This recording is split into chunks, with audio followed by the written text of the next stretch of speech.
We thought that we will be having a walking tour throughout the Berlin, but it came out to be a bus. To Berlin. So let's see how it comes out to be. Ursula. Very German. So what we are going to discover, it's not a normal building because we have the idea that you can do it by yourself. Brandenburg Gate and the Reichstag and the Historic Museum Island and so on. We think that you can discover that by your own. I mean, you have to. Minimum once. But afterwards, perhaps there's a private side of Berlin and you are not going to discover by yourself. Or just giving you a new idea how Berlin can look like also. It's not only about, because normally people, they go from their home to work and backwards. And shopping. Okay. The second yellow building, it's designated to chamber music.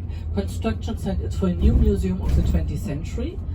Hidden by the church, there's a new National Gallery housing paintings from the 20s.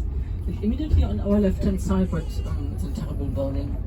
That's the new museum of it's a museum of arts and handcrafts, or the new painting gallery in the background. So lots of museums all together. I mean, when the wall came down, we were suddenly very rich here in Berlin because we had everything twice. In the east and in the west. So that means 2 national galleries, 2 national museums, 2 Byzantine museums, 2 Egyptian museums, 2, everything twice. South Africa, the Turkish embassy, again, There's some Turkish people here. Okay, that's it. And afterwards, the Italian embassy, but that's not a new building like the others we just saw. It's an old building dating back to the 30s, as well as, again, the Japanese embassy here on the right-hand side. So both buildings are a little bit bigger because both countries were the allied forces of Nazi Germany. And the Japanese embassy, after the wall came down, they added a completely new house for the ambassador.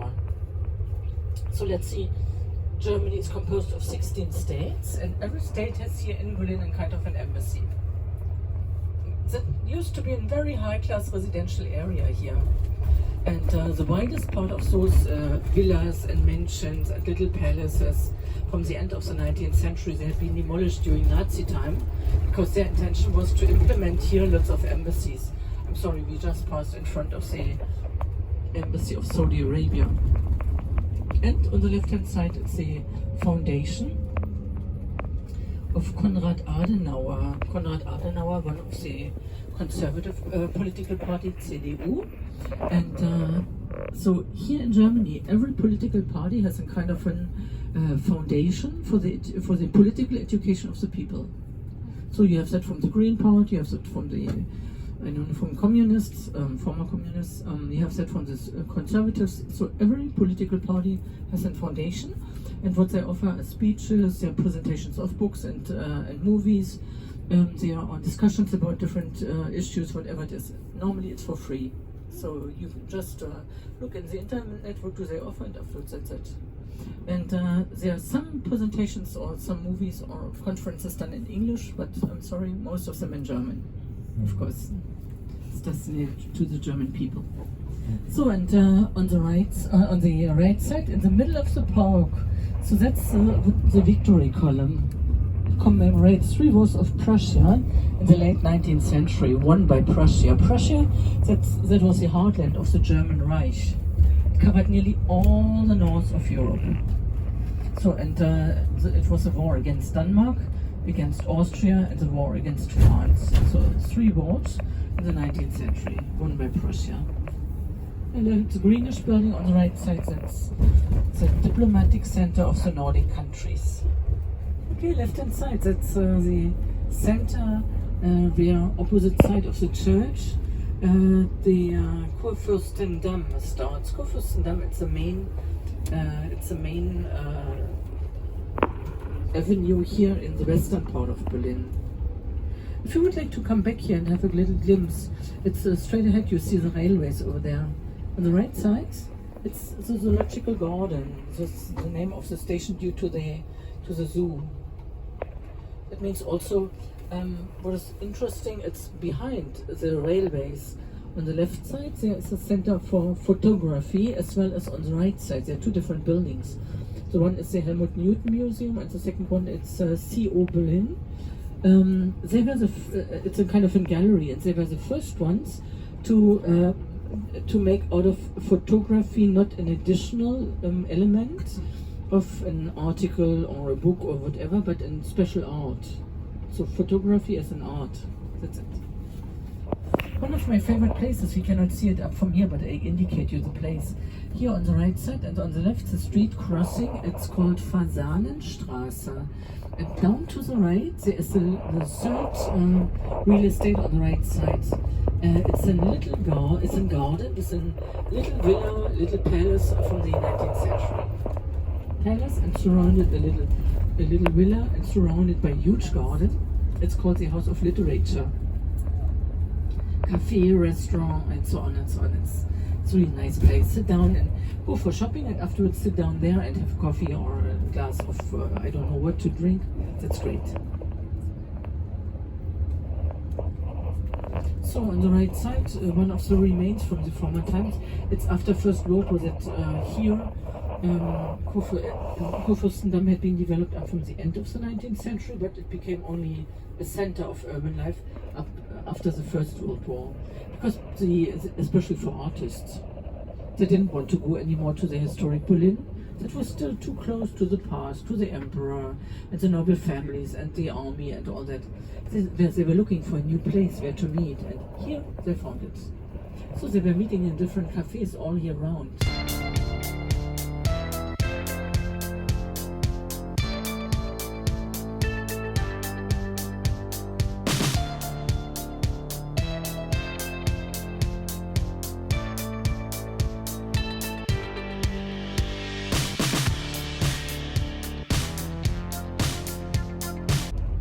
There's a memorial church constructed at the end of the 19th century to commemorate the Emperor Wilhelm I. If you have some time, go in. First of all, the building had been demolished during World War II, so from the old building it's just the old entrance which survived. And in the 60s, instead of redoing it, they decided to keep just the entrance and to construct a new church that's behind us and the bell tower. And the new church is it's composed of 20,000 little blue windows, and it's a very intense blue. It's a special one. You know the painter Marc Chagall. He has very often that kind of really intense blue in his paintings, and the windows, they copy that blue, that intense blue light, and the entire church is made out of it. When you go in, so you take a bath in blue. It's really marvelous. So now we passed here Kurfürstendamm, and we are on the extension which is called Tauentzienstraße. On the left-hand side, dating back to the 60s, also that's a European center. Shopping center, business. Interesting rooftop. Zalando outlet. At Zalando, we are going to see that. That was in a Berliner startup. Yeah, you see already that the extension of Kurfürstendamm, Tauentzienstraße, Berliner say shortly Tauentzien. It's mainly a shopping street. Meanwhile, Kurfürstendamm, it's in the adjacent street. It's also a very vivid street, and it's residential mostly. At the end of Tauentzien, you will find here on the right-hand side the famous Kadewe. Kadewe, it's an abbreviation. It's a short word for Kaufhaus des Westens, department store of the West.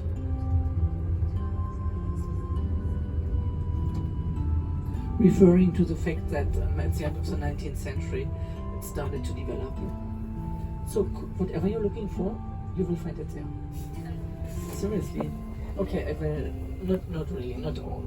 I mean, here in Berlin, here in Germany, we have, for instance, around about 3,500 different types of bread. You will find here 10%. So, but whatever you're looking, champagne, for instance, all over there, everything. So it's some years ago they started to have problems here, like all big department stores, you know, because people they order by internet. And of course, so it started to be difficult for department stores. Instead of lowering the prices, decreasing the prices, they just did the opposite. When you enter now, you have the shop-in-shop system, all year round. That's the first thing, and afterwards they concentrated the offer to different types of clients. You have an area for conservatives, you have an area for sports, an area for eccentric people, and another one for normal people, whatever it is. If you have a credit card and platin and you would like to eat some nice cakes, really tasty cakes, go there. It's the 6th floor and the 7th one, so it's absolutely great. There are 2 places for little cakes here in Berlin, which are excellent. Here, for instance, and the other one is in the historic Berlin. It's Gendarmenmarkt. There's a chocolate shop. It's called Rausch. You know it. Yeah. It's fantastic, isn't it? It's amazing. You enter already. You smell it. Oh, it's a chocolate. It's a little cakes they have. They're fantastic. So, okay, 2 places we can recommend to you. Every group of the population has an equal rights. A huge part for pedestrians, a huge part for bikers, a very small part for cars and lorries.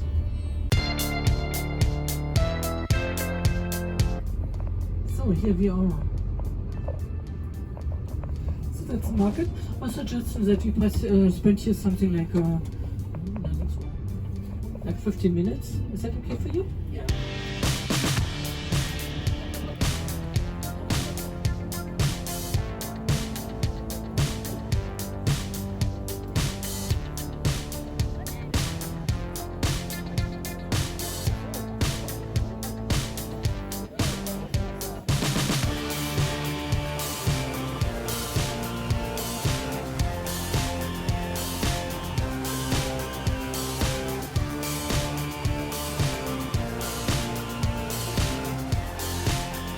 Would you like to go for a walk? Yeah, sure. Yeah? Okay. So, let's do it. What you have here, we are just here at the entrance, but you have an eastern and western part of the park, and the entire park. It's Gleisdreieck Park.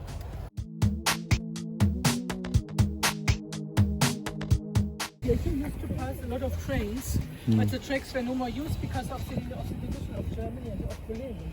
And so the railways were just laying down, because even when they were in West Berlin, they were under the administration of East Germany. So in East Germany didn't use the tracks here.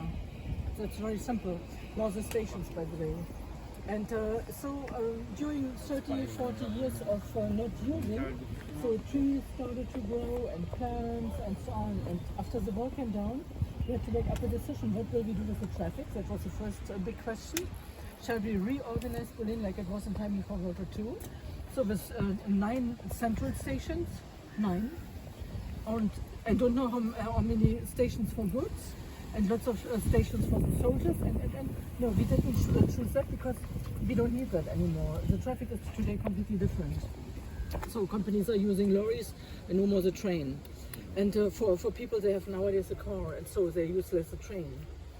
Okay, they try to reverse that development, but okay. And so the citizens here were asked, what shall we do with that green area now?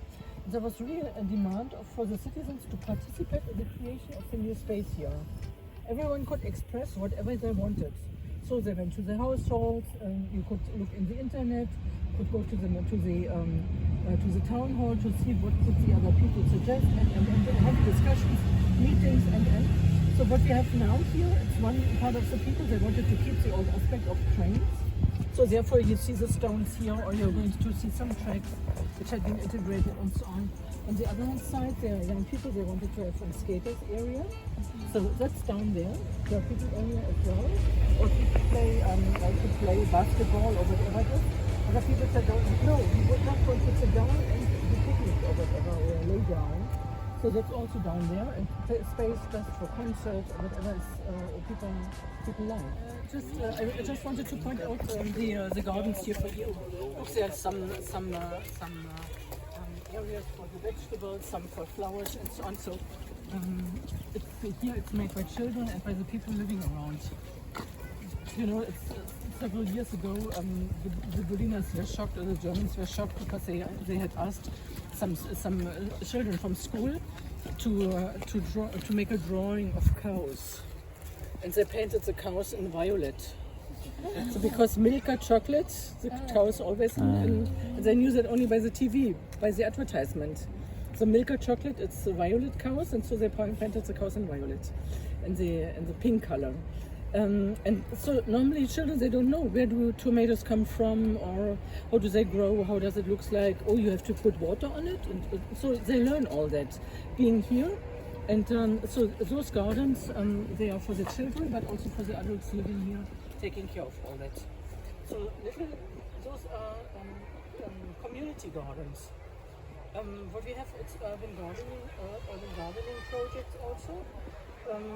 Wherever there's some space left, so people just start to do something. But we have also been, it's not only the official housing market, residential buildings. We have 6 in additional, not only the private one, but we have also 6 housing associations being owned by the government, by the state of Berlin. And they are responsible for around about 350,000 apartments, roundabout.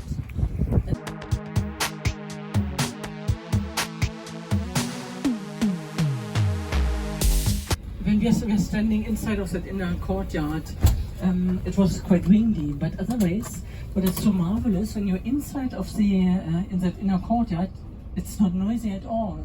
That's here one of the busiest streets we have in Berlin, and you don't hear anything.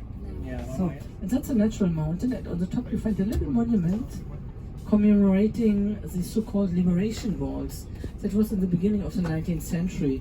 You know that in 1806, Napoleon came here to Berlin, and you know that he didn't come as a tourist. Yeah.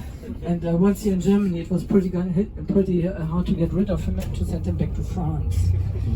Funny, it took several years. In 1815, it had been done. He was back in France. And okay, so just to commemorate the liberation, they erected that monument on the top. Berlin is also a farmer city. So I mean, Berlin owns itself, I forgot how many exactly, 6, 7, 8 farms, really farmland, with cows and chickens and whatever, so like a normal farm. And down the street behind us on the right side, there's also one of the vineyards, because Berlin has also different vineyards. So I tasted the wine once, but okay, let's see, it was an experience. Yeah, normally those wines, they're given to states guests. The Berliners call it a wine for 3 men. One is drinking, the 2 others have to hold him. It's a little bit sour. When you're going around by your own, please go straight ahead, but because it's a street, it's called Bergmannstrasse. And they made a pedestrian zone and with corners where you can sit down and so on all of that street. It's one of the most vivid and interesting streets, because you're not going to find those usual shops like H&M but little tiny shops, very individual shops. And on the left side, did you see that red umbrella over there? Yeah. That's a tiny, very tiny ice cream shop. They make their own ice cream, best quality. It's really great, absolutely. The street is called Hagelberger Straße. Oh, so I spoke about currywurst. You remember? Yeah. Yes, so if you look down to the left, opposite side of the intersection, behind the lorry, you will find lots of people being gathered together, standing there. That's Curry 36. Yeah, the movement started. But the others say no, it's Kottbusser, and the others say forget it, it's Kadewe. Okay. And a little down the street, where the old building starts, there's also a lot of people queuing. That's called Mustafa's Gemüsedöner. So it's a doner kebab, but made of vegetables. Mustafa. I said to myself one day, okay, I'm a guide, I have to try. So I was standing there for 54 minutes. Okay, once in my life. Was it good? Yeah, not too bad. What was the most interesting is that a lot of people, tourists, they came and took photos from us, queuing there. So I didn't tell you anything about the Berliners. I mean about their number. We are for now. No, when the wall came down, we were 3.4 million Berliners roughly. And afterwards, the number of the Berliners was decreasing because the entire economy had been completely converted, which means lots of people, not only on the eastern side, but also on the western side, but mainly on the eastern, they lost their job, and so they left. And the number of the Berliners was decreasing, and it's up from at the end of the 90s. Had a rate of unemployment which was so incredibly high. It was official number. Up to 19.6%, 19.7%. They never ever said the truth. It was up to 25, 30% or even more. So what happened is that at the end of the 90s, beginning of the 2000s, it was a kind of a stagnation. So nobody knew. So what's going on? Is that all what's going to happen now after the wall came down? Germany reunited, Berlin the capital, government is there. But what's now?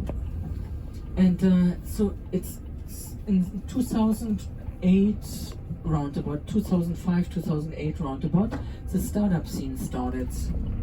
And so people started to come in here in Berlin, they started to drop in, and so the number of the Berliners was increasing.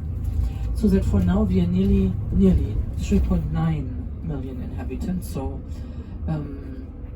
so you understand also that more people need more apartments, and that means that for a function of the city, so that a city can function, you need 5% of empty apartments. But here in Berlin, we have only 0.7% of apartments.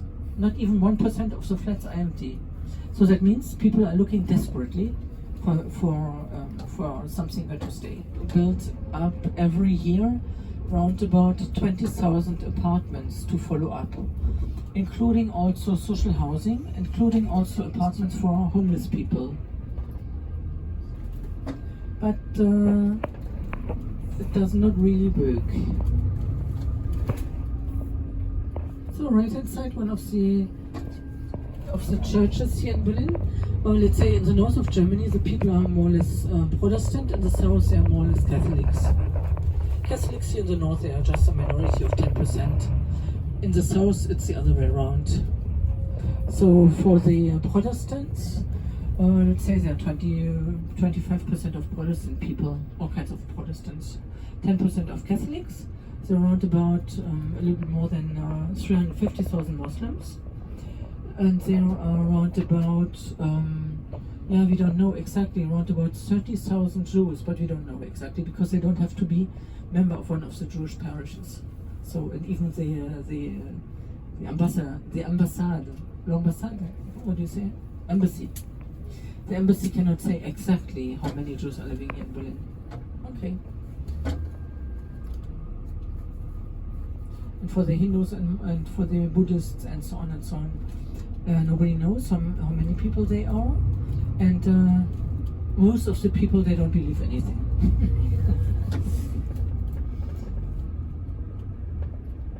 They create their own religion.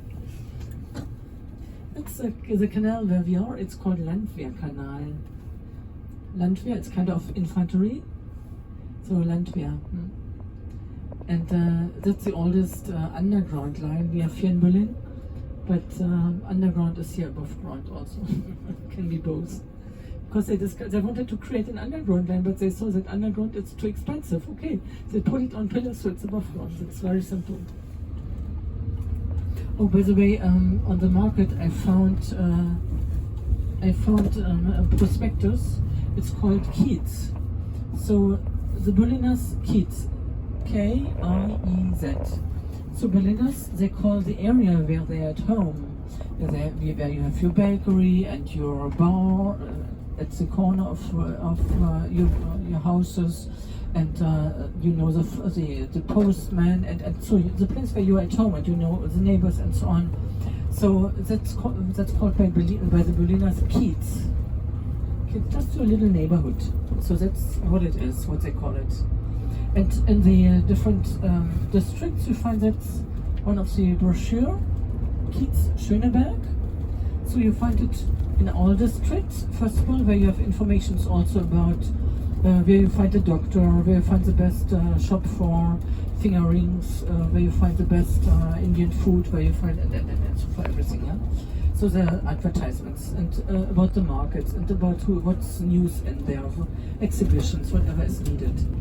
So otherwise something interesting perhaps on the right side, it's one of the public swimming pools we have here in Berlin. We have lots of them, and they are used by the schools, but they are also for the private people.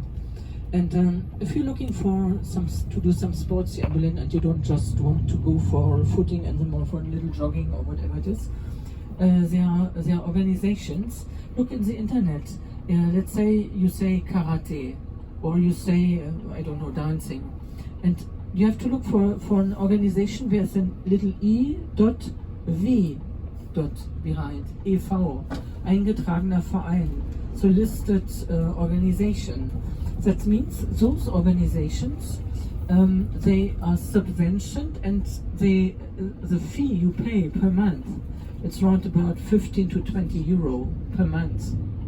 And the offer is really a very good one because they are professional trainers. It's not that somebody from around the corner was who just likes to do it. No, it's just they have certificates, they have to do tests and so on and so on. So you find those clubs for everything. Okay? It's E.V. Eingetragener Verein. So, and they offer on a very high standard, very good classes. So that's on one side. On the other hand side, you have something which is called Volkshochschule. It's Volkshochschule, it's People's University. And there also you have different classes which are offered, and it's about everything. It's about you like to learn how to sew your own dresses, or you would like to meet people for international cooking, or to learn a language, or to learn I don't know what to do with a computer. I don't know. Whatever it is, you find classes and so on just to do that, also to learn the language. It's Volkshochschule, it's VHS. VHS. And there is in different districts you find lots of offers also for sports. Pilates, yoga, dancing, gymnastics, whatever it is, you find it there. It's a very good offer. So I don't know if you know that area, but here we have different startups which settle down, or former startups. It's HelloFresh, it's Tamondo, it's lots of different companies that settle down here in that surrounding. Lots of them. It's interesting because down to the left especially, that used to be before Second World War already, the area for the different companies. So 20% of the gross domestic product here in Berlin came from that area down to our left. So, and during Second World War, it was terribly destroyed. And so what you have now here, kannst du zweimal umfahren? Yeah. So what you have here, it's just the new economy with the different startups. So that's one of the most renowned places here in Berlin, squares. It's called Moritzplatz. And looking down to in the adjacent street down to the right, there used to be the checkpoint, one of the checkpoints to go from West Berlin, where we are, to East Berlin. Straight ahead, the building over there, it's called Haus Modular, Aufbauhaus. Aufbau, it's the name of a publishing house. And Planet Modular is where artists can buy all stuff they need for their arts, for instance. Otherwise, on the right-hand side, it's a kind of one of the first urban gardening projects. So that's here on the right-hand side. They used to send one of the most important department stores till the end of Second World War. Yeah. I cannot talk so quickly. And so the green space had been, after the war came down, had been rented for a little money from two guys who had not the slightest idea of gardening. So they said, okay, it's in gardening, and help. And people from the neighborhood, they came just to participate, to plant some I don't know, tomatoes or whatever they want. So you could take care for them one of those beds with flowers or vegetables or whatever. So, but now we are going to leave, okay?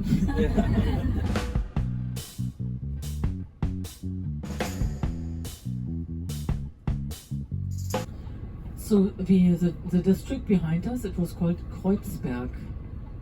So you remember the mountain I showed you? And on there was that little monument, and on the top of the monument there was a little cross, And that cross gave its name to the mountain and afterwards to the entire district, therefore it comes from. So, and here we are in a completely different district, which is called Mitte, so center of the city. The real historic center that's straight ahead, but for now we are just at the border of that district. And we are going to leave it immediately because we will go to a little bit more to the outskirts. We are very close to the borders area. I mean, it's in after Second World War, Germany was divided in between the four Allied forces, and everyone had a part of Berlin, of Germany. But Berlin, being located in the Soviet sector, it was the former capital, and therefore they decided that every one of the Allied forces was going to have a part of that old capital, and therefore we had the four sectors also in Berlin. Yeah, left-hand side it's a Catholic church, St. Michael. And on the right-hand side, it's a former harbor. So now we are on the no man's land because the little lake did not exist during the time of the division, nor the canal on the left-hand side, nothing of all that, but it was just a no man's land. So that means on the right side, where you see the parking cars, they used to stand the first wall, and on the opposite side, on the left side, behind that former canal, there was a second wall, and in between, nothing, just the no man's land. In the 80s, the citizens here from Kreuzberg, they created on the right-hand side a little farm. Yeah, with animals, and with goats, and with cow, and little pigs, and so on. And down to the right, here close to the buildings, you see some urban gardening projects. The citizens, they started simply, oh, there's a free area, okay, let's go for it. And here they created their garden. Or on the right-hand side, you find some people, they refuse to live like everybody. So they live in tents, they live in wagons and lorries, and so they had chosen their own lifestyle. They don't want to be like all the others, so they decided to live here, like this. Protestant temple on the right side. Oh, that's a nice story here on the right side. It's just a little triangle of a real estate here in the middle of the street. Finally, it belonged to, did you see it on the right side? It belonged to East Germany, but East Germany was not so crazy to construct a wall around that little triangle. So, okay, so the wall was going straight ahead. So some Turkish guy from Kreuzberg, he said, oh, that's for free, so let's go there. And he created his own garden, having chickens and tomatoes and potatoes and so on. And one day, it was after 10 or 15 years, so the soldiers from East Germany, they came and said, what do you do here? Planting potatoes? Okay, continue.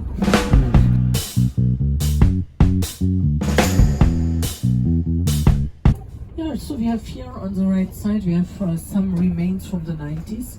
You have to be aware that we are on the eastern side, and the river Spree, we just crossed it, that used to be the no man's land in between east and west. Oh, that's the Yaam Club here on the right side. Yaam Club, that means Caribbean music, Caribbean feeling, Caribbean foods. Go there and enjoy. The former no man's land, the government sold the different real estates already in the 90s, expecting that great things will happen. Investors will come and invest and do something and construct buildings, but finally nothing happened, nothing at all. So the Berliner said, oh, there's a free area, let's go for it. And they started to create beaches and bars and clubs and flea markets and whatever people enjoy. Okay, 25 years later, the real investors come, and our interim use had to take an end. You're right, I don't stop talking. Now it's your turn.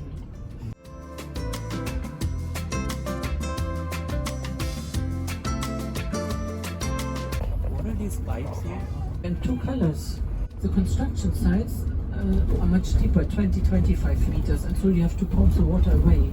If you follow the pipelines, you find on one side a construction site, opposite side you find water, sewage system, canal, river. On the right side, that's the East Side Gallery.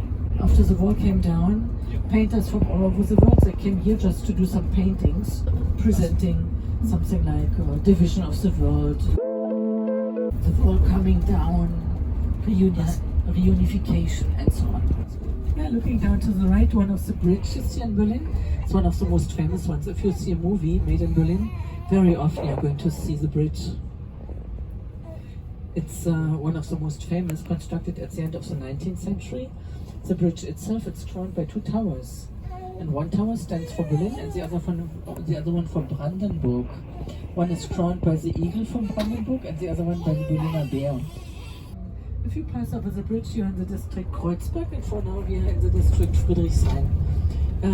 They had been joined together when the reform of the districts had been organized in 2001.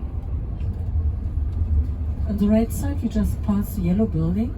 It's kind of amazing because, did you see it on the right side, the yellow building?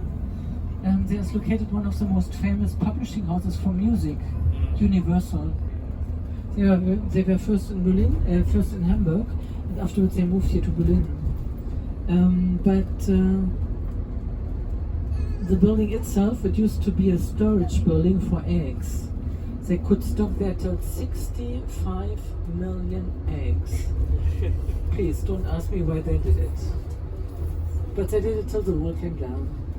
From the harbor down to the right, it's called Eastern Harbor.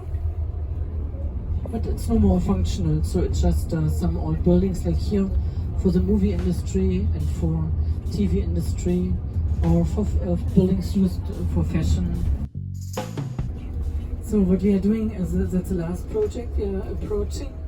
It's called Rummelsburger Bucht, so Halbinsel Stralau. It's a little bit on the outskirts. I mean, we are still in the center of the city, but normally nobody comes here, except you would like to go there just to look for an apartment. But that's kind of interesting because it's in half island, being surrounded by the river Spree. And it's after the wall came down in the 90s, the Berliner government thought, oh, Berlin is fantastic.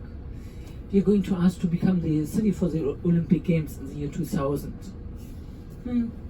Didn't really work, so Berlin had been eliminated very quickly, but the government had already started to sell the different real estate straight ahead for residential buildings. First idea was, okay, residential buildings will be done for the athletes and afterwards for normal Berliners. Okay, the athletes didn't come, the sportives, and so therefore the residential buildings had been done. Some free real estates are still there, but most of the buildings are they had already been constructed. So let's go there and see a little bit how it looks like.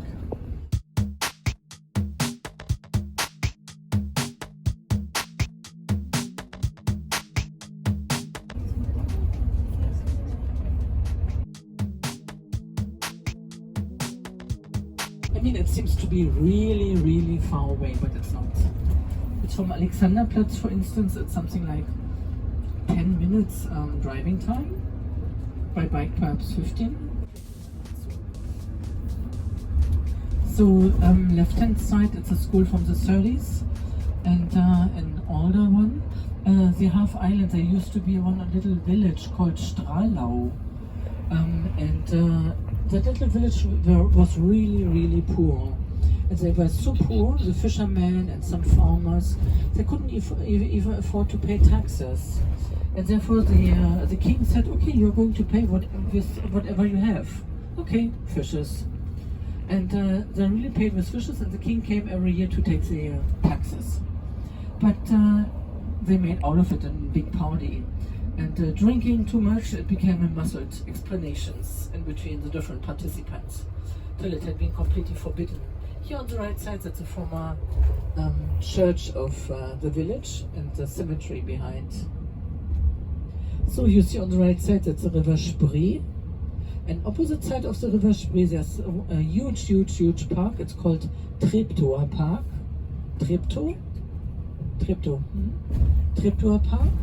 And in the Treptower Park, you find one of the memorials of the Soviets to commemorate the soldiers who died during Second World War and at the end of Second World War. There's a river in front and also yeah, it's a river Spree, always a river Spree going once around, because it's in half island here. So I suggest that we make here a little break, just going once around the buildings here, so that you see how it looks like and what we have. And afterwards we will go back to our starting point. That's the plan for now.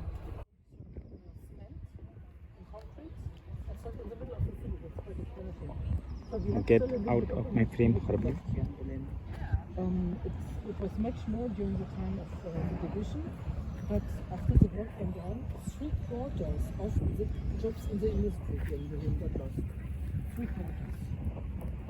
Especially in the small companies inside, which means lots of people were unemployed afterwards. Oberschöneweide, 36,000 employees, 36,000. And now, 1,000.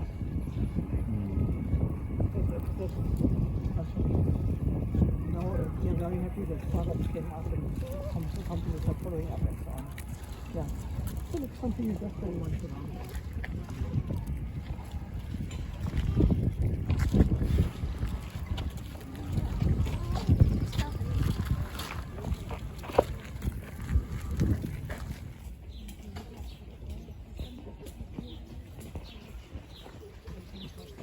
What this duck is doing, Potato?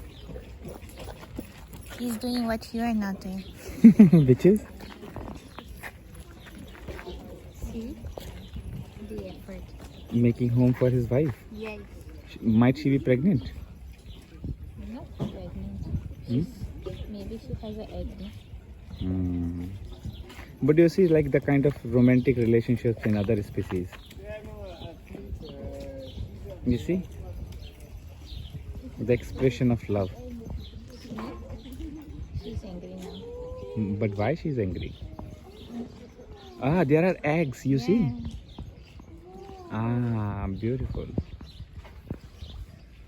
So they are making house for their kids. It's not a romantic gesture, it's more like a parental duty.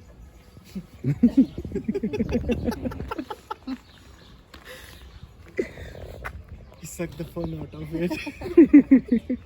Or maybe brought the real fun of it. How do you even watch movies with him anymore? That's a good question actually. Potato answer it. Horrible.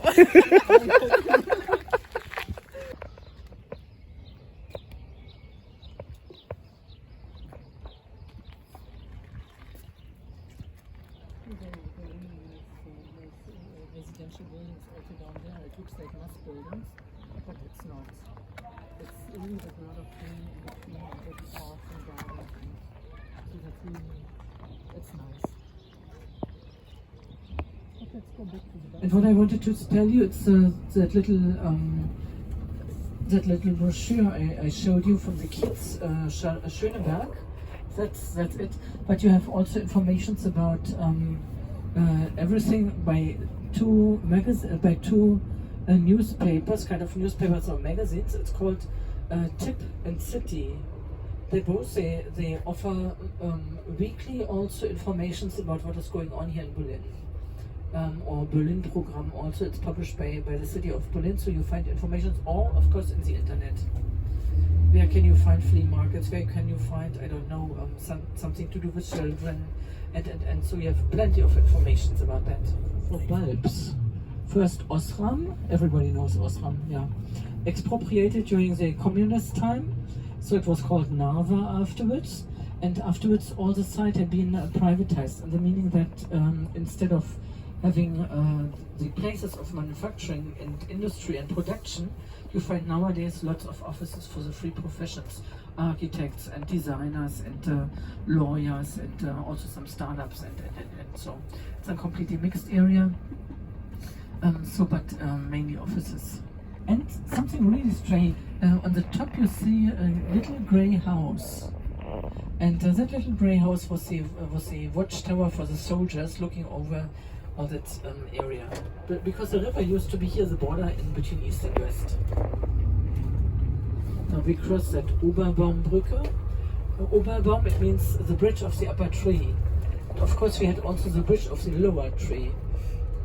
Yeah, it was for the taxes in the 17th century, for instance, when merchants wanted to come and sell their products by boat here in the city. They had to stop here, they had to pay taxes, and afterwards they were allowed to go to the city to sell their products there, and on the way back, for whatever they had not sold, they got their taxes back. Especially it was for fishermen and farmers coming from a region which is located in the southeast of Berlin.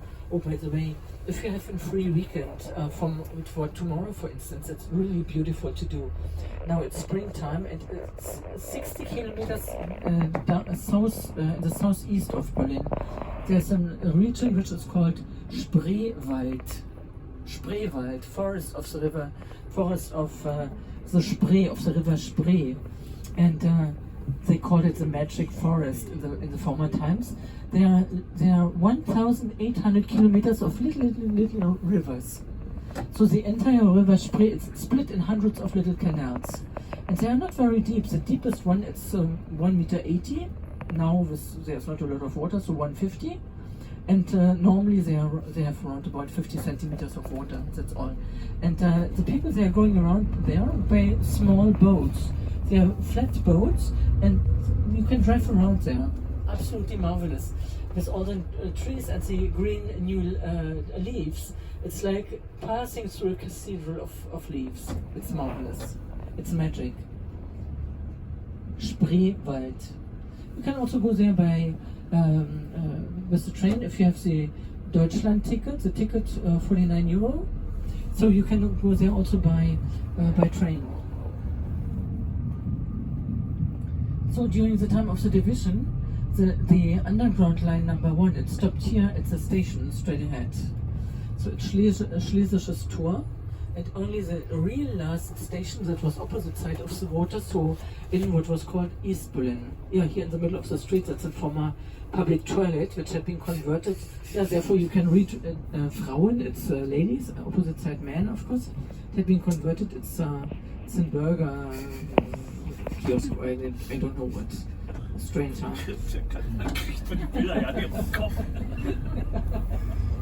Absolutely strange. Yeah, that's Kreuzberg. Kreuzberg, that's a district where we are. Yeah.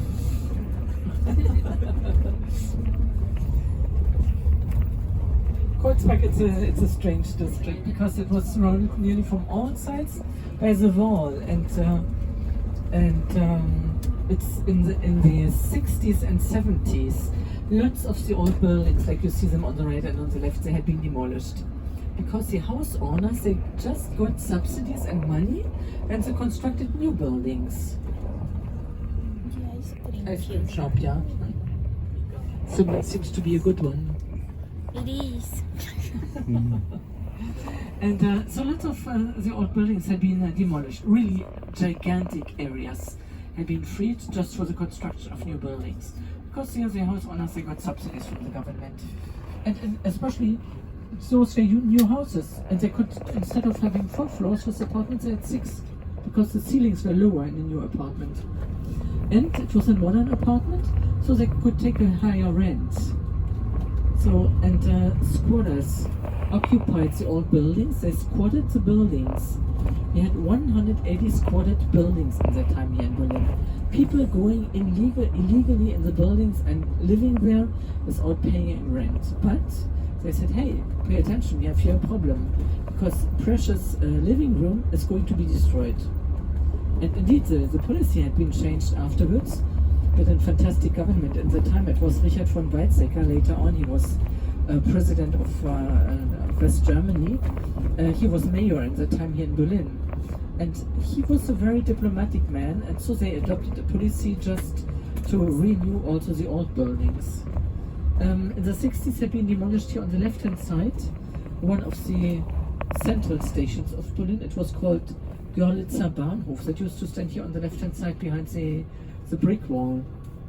After the demolition of the station, they created there a public park.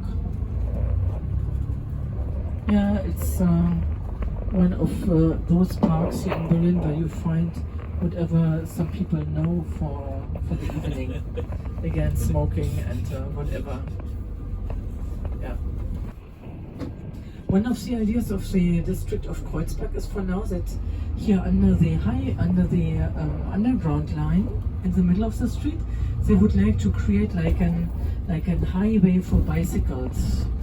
I don't know how they are going to manage it when the highway they have to cross a street, for instance. I don't know what they are going to do.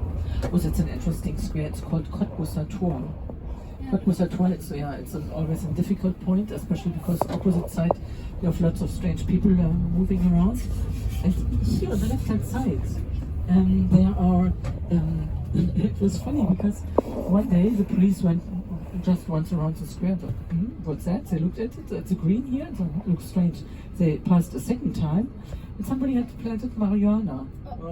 Just marijuana plants, and it was still forbidden. But because for now, since the 1st of April, you have the right to have 3 plants for free. You can plant them in your house or I don't know where. But in that time, it was strictly forbidden, and so the police came and harvested them. So that's strange because if you look at those buildings, like here on the right side with the yellow frames and elements in the white facade, that's a building which had been done in the 70s. In the 70s, they still dreamed about a city adapted to the needs of traffic. The idea was that right behind the house should have passed a highway of 8 lines. The idea in that time, it was to have a kind of a grid of highways across the city of Berlin. 3 highways in the eastern-western direction, 5 highways from the north to the south. And in between kinds of cells for around about 5,000 people living there, organized in ribbons. So 1 ribbon for living, one ribbon for industry, 1 ribbon for, a green area. And. So that was the idea in the 50s, 60s and 70s. And they continued it. If you look at the building on the right side, the huge one, it's still a witness from that time where they thought that behind that highway of 8 lines will be done. Point is simply also that in that single building there are people from 127 nations living. 127 nations. So if you look straight ahead on the right side, it's just the tall building that was a post building for many years, 40, 50 years, and now they decided to convert it. It's going to be what they call an urban village. So inside of the building you will find everything you need, except cemeteries. Yeah. I mean, but you will find everything inside. Also kinds of shared apartments where 2, 3, 4 people or even more, they share 1 apartment. So everyone has its own room, its own bathroom. They call it in Switzerland, they call it cluster apartments. And so very often it's also on 2 levels. The first level, second level. There's 1 common space for living room. There's a common kitchen, but in addition, everyone has its own bathroom, its own room. So, but they share it so that people who are singles and so they don't want to live alone, but to have a place where to retire if they don't want to meet the others. So everything is possible in those kinds of apartments, and that will be done. That's under construction over there. But also there will be apartments for people dropping in just for a month or something like this. So it's quite diverse. Now, opposite side, left-hand side, that's the Museum of Technology, and the airplane just above the street. Above that inscription, Deutsches Technikmuseum. It's one of the DC-3, one of the airplanes from World War II, which were used afterwards by the Americans and by the British just for the airlift. When the Soviets had blocked all the ways leading towards West Berlin, 1948-49, they had blocked all the ways by street, by water, by railway and so on, leading towards West Berlin. And the Americans and the British, they organized an airlift just to bring in what was needed for 2.5 million people on food, on medication, on industrial material, and. So everything was brought by airplane here to Berlin. That Bloggers of Berlin, it's lasted something like nearly 1 year. It started in June 1948 and ended in May 1949. And Stalin gave up because he saw that he couldn't force the Allied forces to leave West Berlin first of all, and he couldn't he couldn't avoid that the new currency D-Mark was introduced in West Berlin also. Not only in West Germany, but also in West Berlin. So that was a quite challenging time for the Berliners, for the West Berliners. Okay, so we are in a few seconds, we will arrive at our starting point. I hope that you liked the little glimpse on the city of Berlin. Yes. Thank you for coming. Thank you. Thank you. And enjoy your time in Berlin and welcome. Welcome as new Berliners. And I cross fingers that soon you will find an apartment.